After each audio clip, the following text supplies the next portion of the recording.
السلام عليكم ورحمة الله وبركاته. طبعا معانا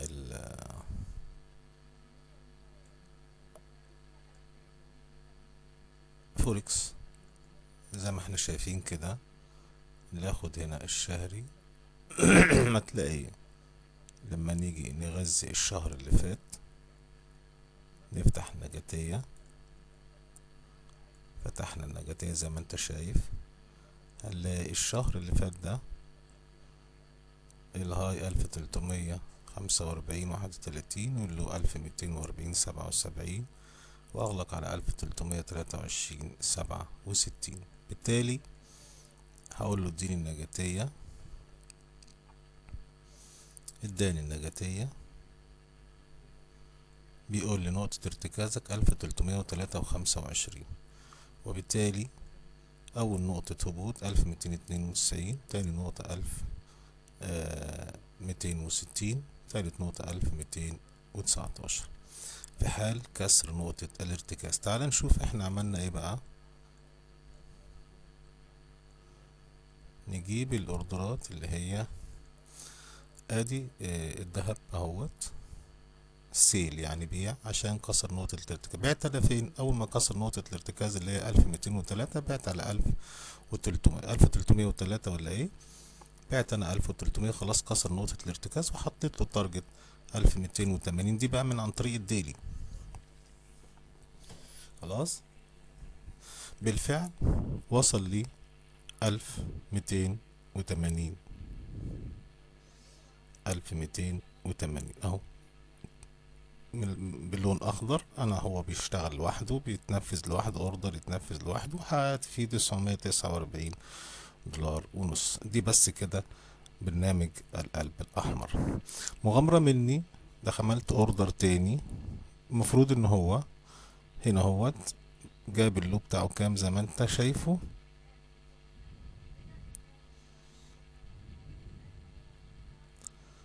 الالف آه ثانية واحدة نقلب ديلي شوية.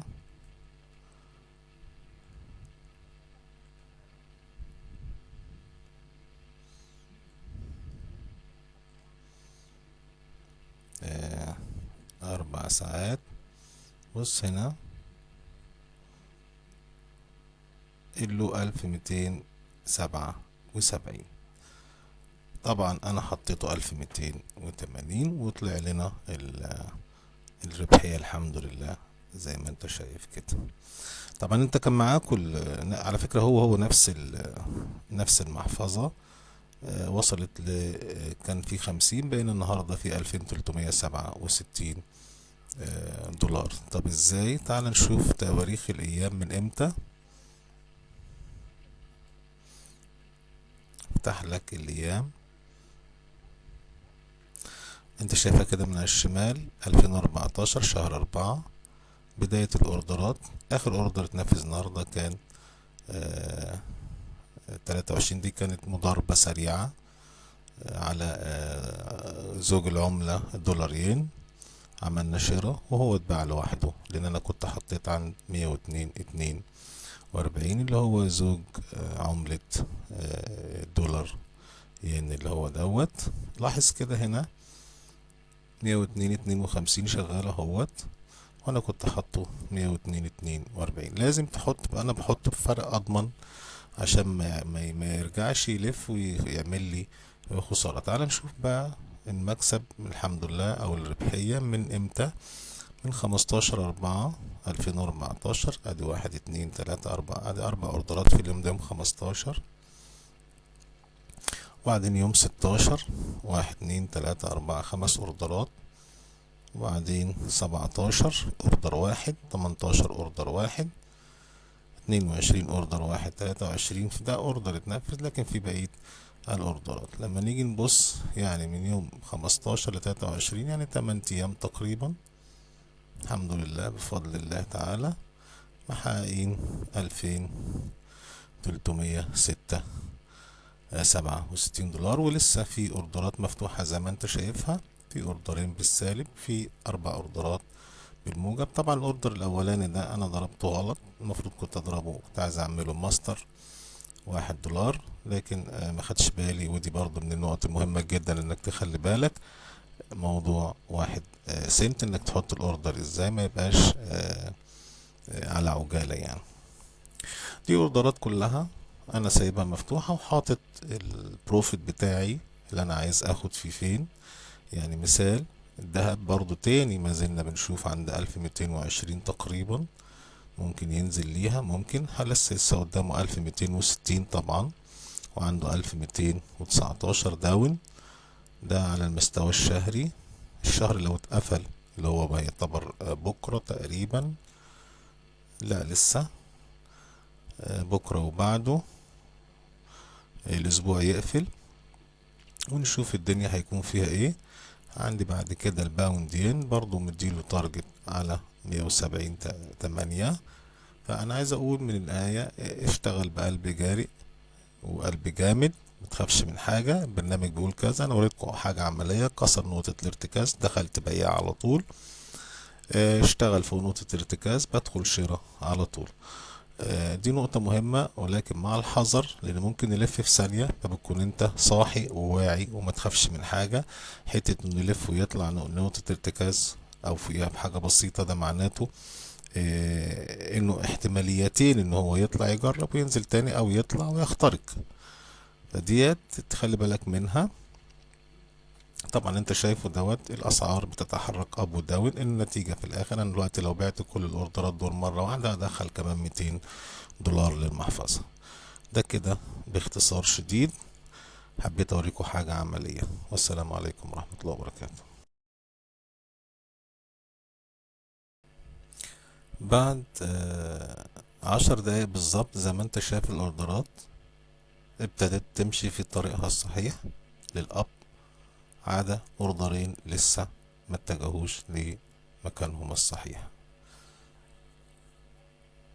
كنا من شوية من 10 دقايق $250، دخلنا في 400 وشوية، ننزل نطلع مفيش مشكلة ابدا. المهم ان انت حاطط البروفيت بتاعك فين، ومطمئن ان شاء الله انه هيوصل له. آه، في بعض يعني هنا ممكن تلاقي اوريك حاجة كده.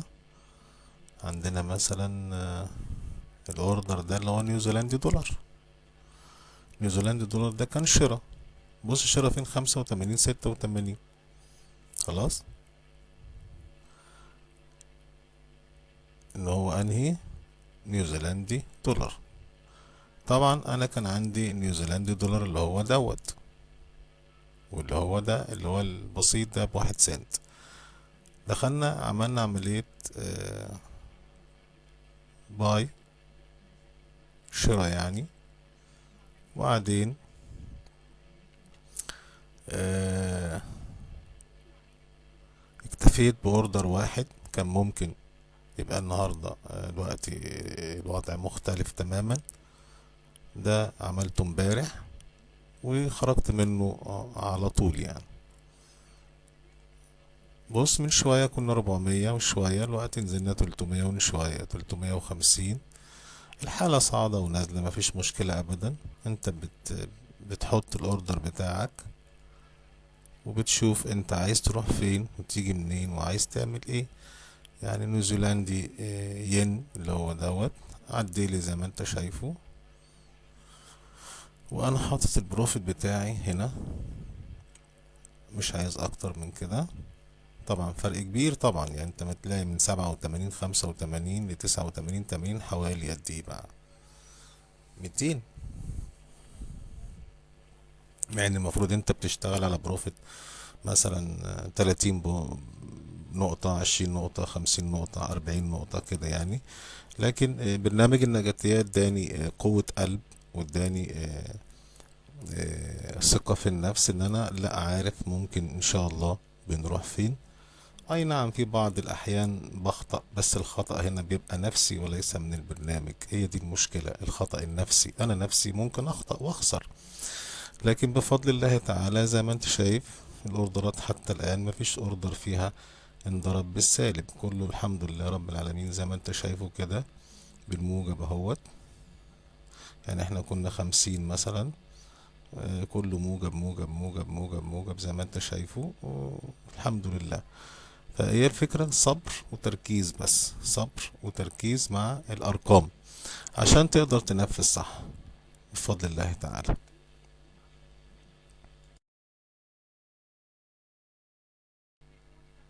الأستاذ وائل كان بيتكلم في مرة على إيه هي المعطيات، وطبعا المفروض إن وائل ما يسألش سؤال زي دوت صراحة يعني، لأنه الراجل معايا من فترة وفاهم إيه هي المعطيات، وقلنا المعطيات قبل كده وشرحناها أكتر من مرة، وأكدنا أكتر من مرة على حاجة اسمها نقطة الارتكاز. أنا بس حبيت إن أنا أفكروا بيها، على اعتبار إن إحنا آه، بنشتغل إزاي يا عم وائل.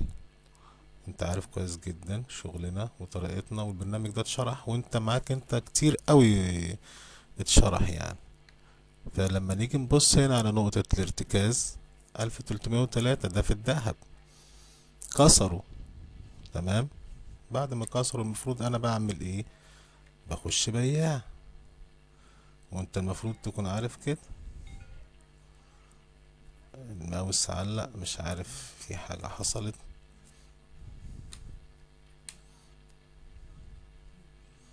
ايوه تمام، وهو دوت اللي حصل. ادي نقطة الارتكاز 1303. انا عملت ايه في الذهب؟ ادي الذهب اهوت سيل، السايز بتاعي $0.5، 1200 قول 99، يعني 1300. هو كسر خلاص، واتأكدت انه كسر، وحاطين التارجت بتاعنا 1280. طيب قلنا من اليوم واتأكدنا من كذا حاجة. لما نيجي ناخد بقى حاجة احنا بنتكلمش فيها، هي لا تخصنا في شيء، ولكن هنبص عليها كده في بوناتشي.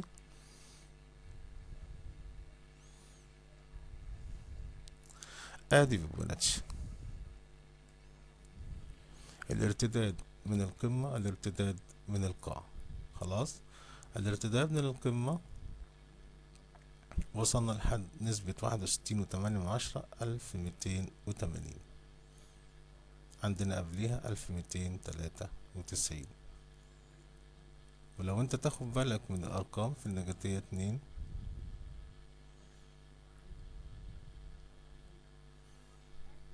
بص 1292 وهو متوافق ماشي، وبعدين مباشرة 1260، وهيروح 1260 عشان تبقى حضرتك عارف كويس. المهم دي أحد المعطيات يا أستاذنا الفاضل. محفظتنا حتى الآن ادي أرباحنا هي، عشان نقفل ونرفع الفيديو، متأرجحة، ده يطلع ده ينزل زي ما انت شايف، مفيش أي مشكلة أبدا. برضه لو حبيت أقفل دلوقتي أقفل $400 مفيش مشكلة، مكسب والحمد لله رب العالمين. الغرض من برنامجنا يا اخوانا ان هو بيشتغل على جميع العملات، بما فيها المعادن، بما فيها البورصة المصرية، بما فيها البورصة العالمية، بما فيها جميع بورصات العالم ما عدا قطر والامارات. وانا قلت الكلام ده اكتر من مرة قبل كده، لان ما اشتغلتش فيهم فما اعرفش ان كان يتطابق معهم ولا لا. وطبعا مش معنى كده ان انا اشتغلت في كل بورصات العالم يعني، لا، لكن عملت عليهم تجارب. هرفع الفيديو.